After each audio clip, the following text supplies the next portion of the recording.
Welcome to Passport Required. I'm Kim Covert, owner and lead travel designer at Silverleaf Travel. And I'm Gary Covert. Together, we are on a mission to help experienced travelers and would-be travelers get even more informed, inspired, and get moving so that they can enjoy great travel experiences and make memories that will last. We believe that travel offers so many opportunities to improve the quality of our lives. Travel helps us learn more about the world, ourselves, and those closest to us. It keeps us vibrant, fresh, and connected, and travel helps us celebrate life. We invite you to join the Silverleaf Travel Facebook page so that we can amplify our impact and help people get off of and stay off of what we'd like to call Someday Island. We know you're going to love this episode, so let's get after it.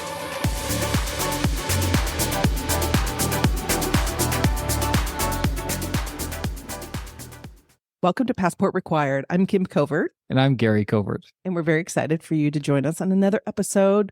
We're going to be talking about our time on Rocky Mountaineer that we just came back from. Yeah, and this one, despite the name of our podcast, does not require a passport. Well, not on this one. We'll get into it. They do have an itinerary that you do need your passport for. So. Exactly, and that's kind of why we wanted to get into this. So this was a short little train trip that we took on the Rocky Mountaineer, as Kim said, from Denver to Moab, and she'll get into those details a little bit more. But what I was really excited about this particular trip is because it has been on our wish list to do a crossing of the Canadian Rockies from Vancouver and points east for a long, long time. That has literally been on our bucket list.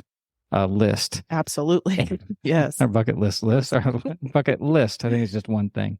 So when you said, how about we go do this for a long weekend? I was like, yeah, that sounds totally good. So it was pretty short. So this episode should be similarly short.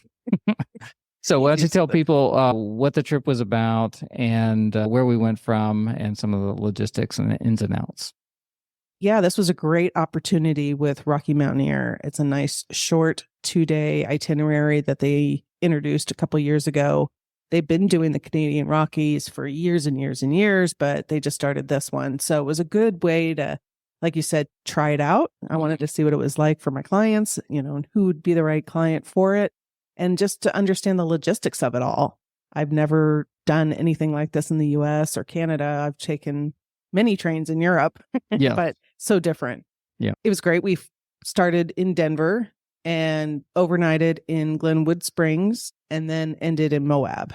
You're on the train during the day and you're in a hotel at night. So you're not sleeping on the train. It's great. Not sleeping on a tiny little cot or something like that. Or bunk bed or in your chair or anything. So we decided to fly into Denver, which you have to anyway because of the timing the day before.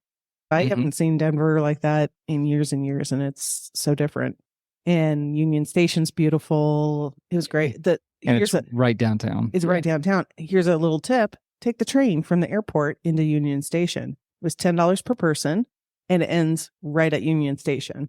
I also overheard, and very quickly, that there is some sort of senior all-day pass. So if you get the senior all-day pass, there's only like $1.50 or something crazy. Really? So it's anywhere between $10, which we experienced, and $1.50, which I overheard from somebody else. I didn't know that. Yes. But it was so easy. You just put your luggage on and wait till the train ends and then get off. Because we were staying near Union Station. Where Rocky Mountain parts from is not at Union Station, but like their office is there where you have to check in to get your luggage tags and boarding pass the day before. And that's where you meet the next morning. They'll take you to where the train is located, which is like a 10-minute drive. Yeah. So we came in early and stayed near Union Station. With Rocky Mountaineer, they do have packages. So you could stay in one of their sponsored hotels. There was a couple different ones.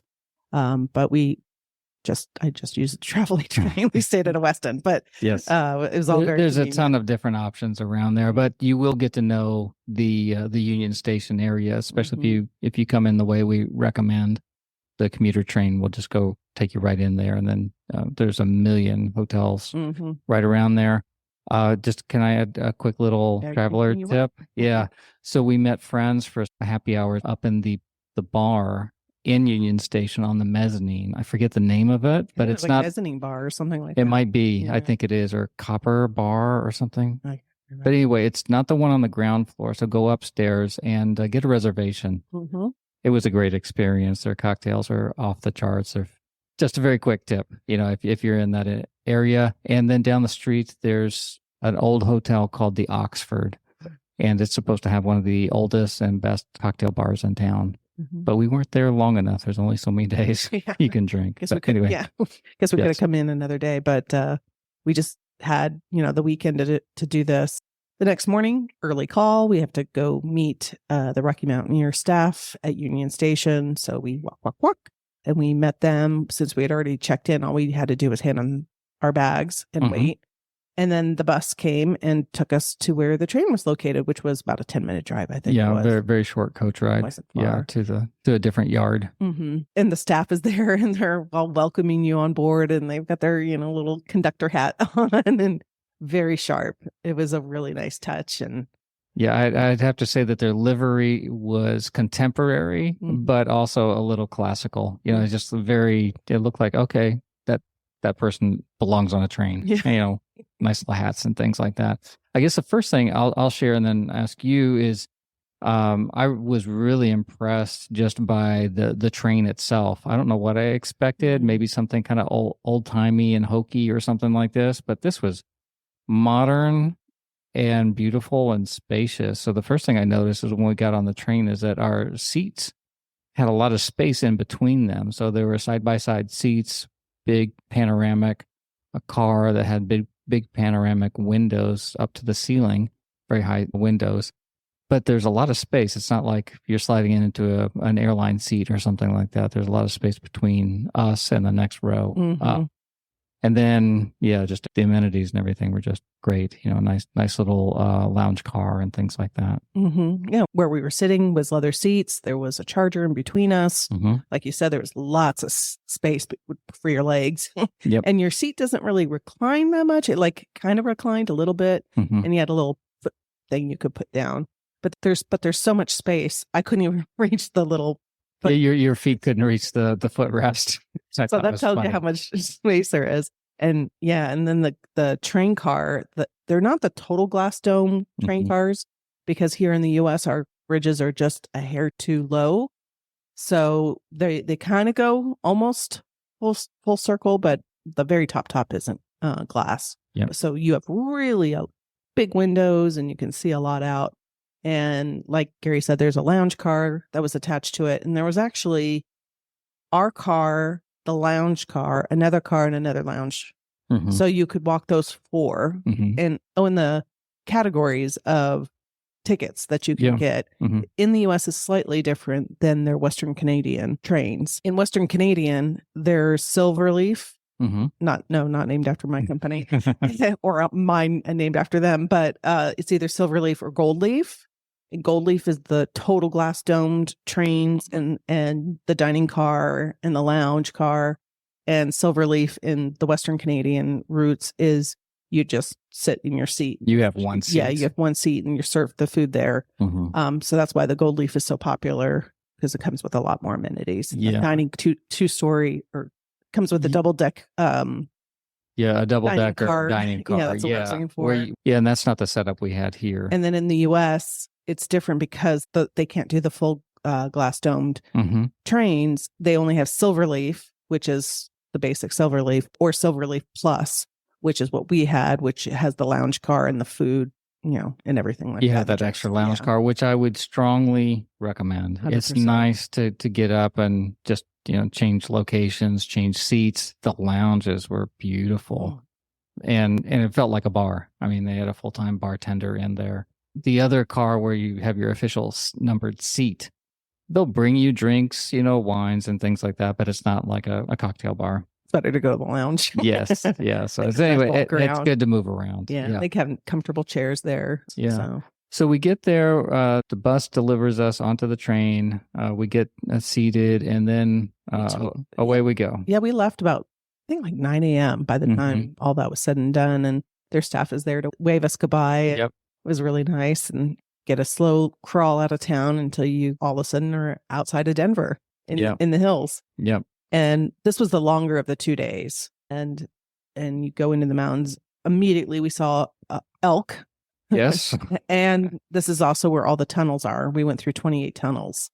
One that was 15 minutes long. Yes. That was so cool. Yeah, and I think was that the one that you do cross the Continental Divide at that point. You feel there was one tunnel where you could kind of feel like, oh, I'm starting to go down. Yeah, I think that was it then. Yeah. Yeah. That was really neat to be in the tunnel for so long. I forgot to mention this, in between the cars, there's a little window that's open. So you can go stand there and see. I mean, it's not big. You can fit maybe 2 people per window. Yeah. Yeah, they called it the vestibule. So it's just the connection between the cars. So there's some space with some windows you could kind of look out a little bit. But they were very popular. Yeah. And you didn't want to hog them. Yeah. So that was one thing that I think would be a different and better experience on the Canadian full-size car, because they have like a whole car or half a car dedicated that's open air. Yeah. He said you could fit like 12 people. So I think that'd be a better experience. Not that it was terrible, but like, for instance, when you're going through the 15-minute tunnel, they had to close it, of course. Yeah, they don't want you inside when there's possibility of fumes and that sort of thing. So yeah, that was a beautiful ride out through out of Denver, and then up in the Front Range, and then you get into the Rocky Mountains, and we won't discuss it here, but they really spend a lot of time, and I think pride themselves on teaching about the history and ecology of where you're going through. So there was a lot of the history of how that particular stretch of train track was made and things like that. And then once you're back there, you're back where there's no roads back there. I mean, there's the views that you have are unique to the rail, or a kayak, or a raft. Which we'll get to.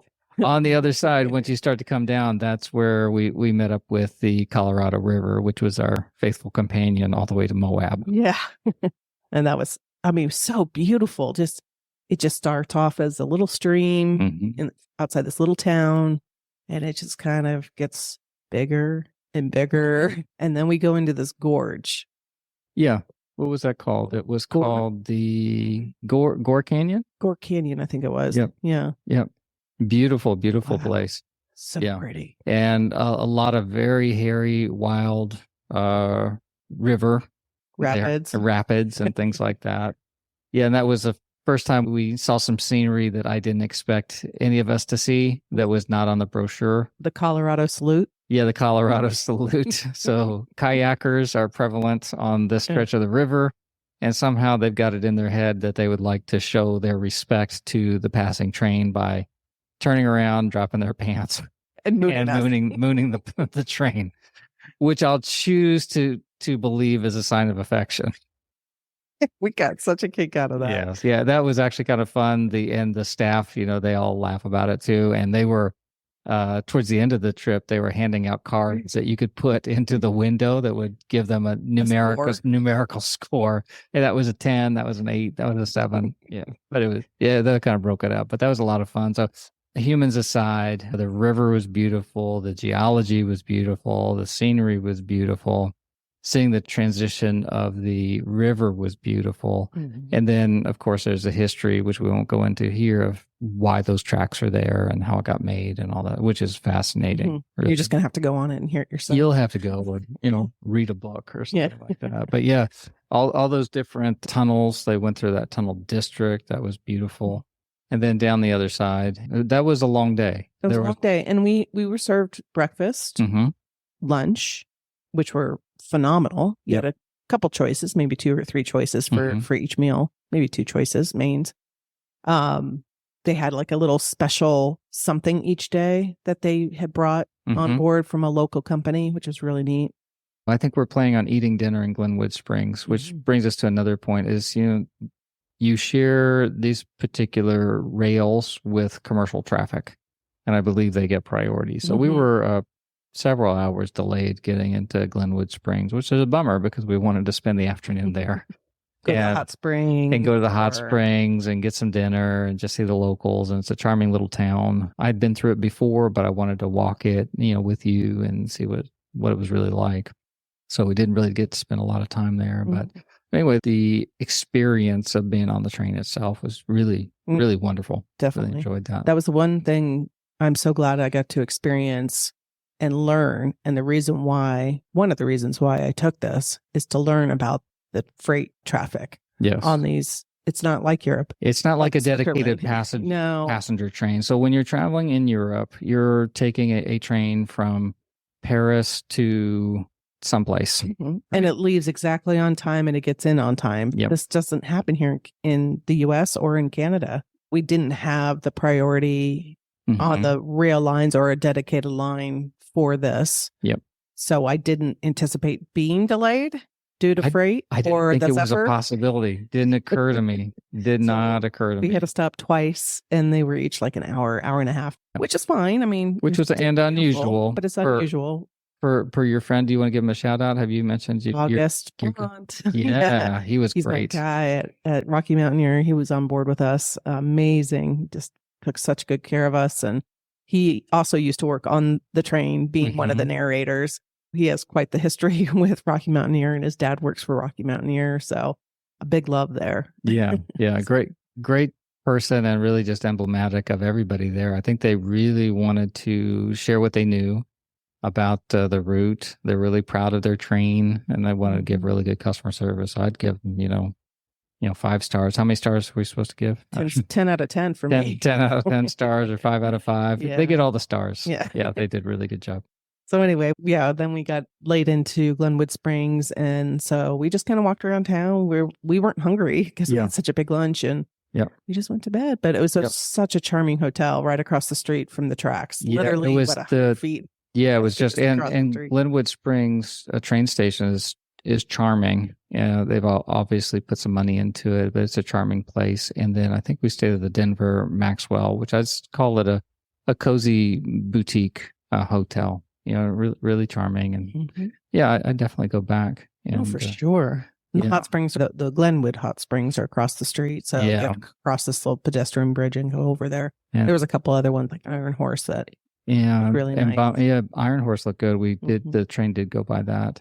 Just very quickly, I'll mention that your bags didn't travel with you on the train, which I found interesting. They traveled by coach and were delivered to your room. So they just handed you keys as you got off the train. You just didn't have to do check-in or any of that hullabaloo, which, you would have been irritated with me and while I rolled my eyes.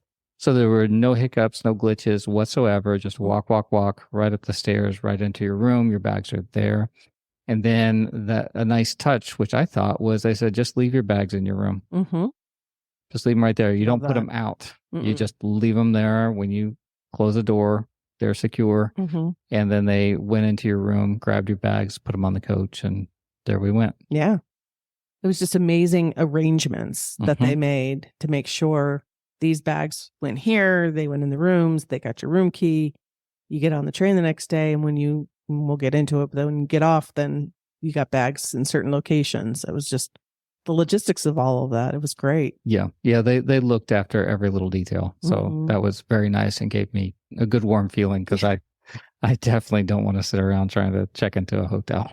My worst. Or deal with bags. And so that way, if you're just a little bit mobily challenged, that's another thing we can talk about. But it was nice that we didn't have to deal with our bags. Once you handed them on the first morning, they took care of them until the very end. I will say they can accommodate someone who's 100% in a wheelchair, more so on the Western Canadian, the Canadian route than they can here in the U.S. They do have transfer chairs, so if you can be kind of somewhat mobile, they could put you in a chair and bring it up on a lift, and then get you on the train and then get you to your seat. So, but there's some trains in the Canada itineraries that they can remove the chairs if you're 100%. Yeah, if you give them some heads up and let them know what's going on, they can remove those chairs, they said. And then, but they were great, because we did have some people traveling in our car that were physically challenged, and they helped them with the stairs. Yes. So the stairs onto a train, they're steep, and there's only like 3 or 4 of them. So there's not a lot, but that's a thing. And there is a little bit of movement on the train. So you just need to, when you're moving around, just keep your hand on something, have other points of contact, because it does kind of rock around a little bit. So the next morning was an early morning. We left our bags there, and then it was I think we left around 7 or 8, something. Mhm. It was early. It was early. And then with a planned arrival in Moab Mhm. at like 1 or 1:30, something like that. So why don't you tell us about our what we saw and then how we were welcomed in Moab? What So we saw? Mhm. A lot of desert, Oh, just like home. a good amount of desert. So it's a very arid region. Yeah. So it's very front range, beautiful on the front end. So you get pine trees and craggy mountains. And then beautiful on the first day. river. Second day is a very wide river. The Colorado is joined by another river. I forget which, maybe the Gunnison or the Green or something like that. It gets a lot bigger. And then you're now in Utah.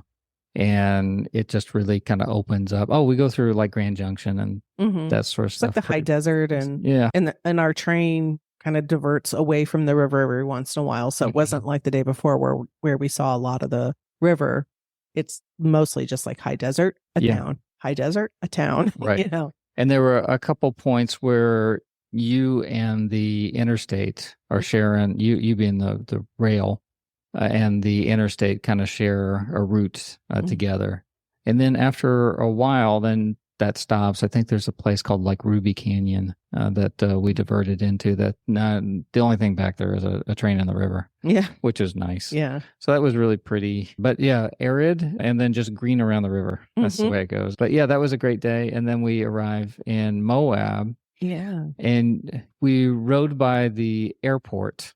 So maybe you could tell me your first impressions of the Moab airport. It's tiny. So we had flights the next day out of the Moab airport, and I knew it was going to be a small plane because it was only 30 seats. So we're on the train and it goes by the airport, and I'm like, oh my goodness, this is the airport.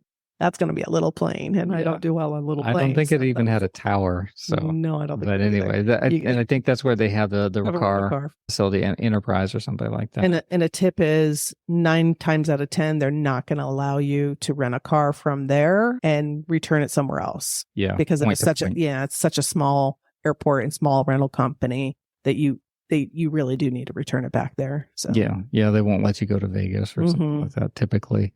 But yeah, the look on your face as we went by there was priceless. You're like, oh boy, it turned out to be fine. It was a jet, a regional jet. Yeah, it was fine. On Contour Air. Yeah, and then the train does not go into Moab. So there's a uranium mine that was just out of town. That's how Moab, got on the map really through this uranium mine back in the 50s and 60s. And so now they're cleaning it up, and they don't let the train go. Not yet. Go by there yet, but they're supposed to be wrapping up here in the next several years. So finally, that would be a neat addition. But basically what we did, and it was super easy, just got off the train a couple minutes out of town, got on another motor coach, and then they'll take you to one of the 2 hotels that they work with. That's part of their packages. Or if you're not staying in either of those 2, they'll take you to the Welcome Center. And what was the name of the fun-looking hotel? The hoodoo. The hoodoo. The hoodoo, the voodoo that you do. Yeah. I kept doing that. Thanks for being patient with us. Every time we're saying that hotel name, then we're just the voodoo that you do. Saying stupid stuff. Yeah. But anyway. It's beautiful hotel. It's new, and it's right there in town. Yeah. Super easy to get around. A beautiful looking pool area. It just looked like a really nice resort. We stayed at a different place just down the street. But yeah, there are lots of hotels. Lots of hotels to choose from. I would recommend staying, though, really close to the city center. Some of the people were staying kind of farther out, and there isn't much out there except for the hotels. Yeah, unless you got a car.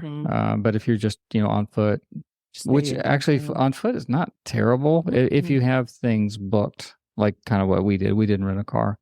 So there's a lot of nice restaurants in town, easy to get around. But Moab is an outdoor enthusiast mecca. Very much so. I didn't realize there was just so much so close. Yeah. Like I didn't realize Arches was right there or Canyonlands was right there. I, in hindsight, probably could have stayed an extra day and seen more, because all we did was Arches. But again, this is why we do these trips, is to learn these things. Yeah. But I highly recommend staying at least another day, a full day. Yeah. And the takeaway unrelated to the train is we realized from our home base in Phoenix that it's a quick little jump from here to Moab, and looks like you'll be tolerant of that airport. Yeah, it would be just fine. Yeah, and I think it's a fairly reasonable airfare getting from here to there. It was like $89. Yeah, I Like, think we cheap. could.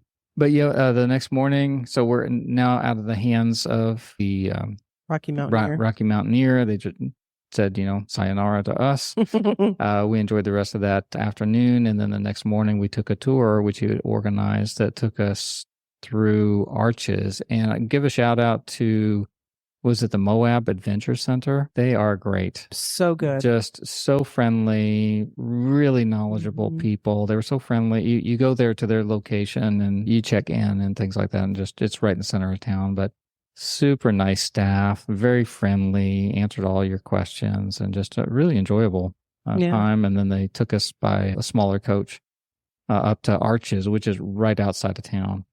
One thing I would say, they said this many times, is just how crowded Arches can get. So taking a tour and not taking your own car might be the way to go, because then you can get in pretty quick. I don't know if they have some priority or just their timing. It's like 7 a.m. to 4 p.m. It's timed entry. Okay. But it is open 24 hours. Okay. So the tour that we took did have a time. So it just, we were going in the morning. That's so, why. Yeah. Okay. And we were in the morning. It gets more popular as the day goes by. We just drove right in. Yeah. And I think they did mention, which is odd to me, but their high season is September and October. Mm-hmm. Makes sense in a way. People. Because it was hot. It was, we're from Phoenix, but it was hot. I can see how September, October would be much better because everything is outdoors. Yeah. Arches was a nice, easy day. Beautiful. You can see a lot without having to hike. If you choose to, if you want to hike, there's a lot for you. Yeah. There's a lot of options and be prepared, but there's also just some very easy paths. And just kind of scenic looks. Yeah. Anyway, so that's overall, I would just, I'll give you my quick summary and then throw it over to you for final thoughts. But yeah, I thought it was a great sampler. It's like getting an appetizer and a amuse-bouche of what this kind of train experience would be. So it really whetted my appetite to do the Canadian one. Yeah. I really would like to see that. Because they do have 3 routes in Canada. So they have 3 itineraries, and you can do like 2 of them to make a big loop. Yeah. They're just, each one has such a unique focus. Yes.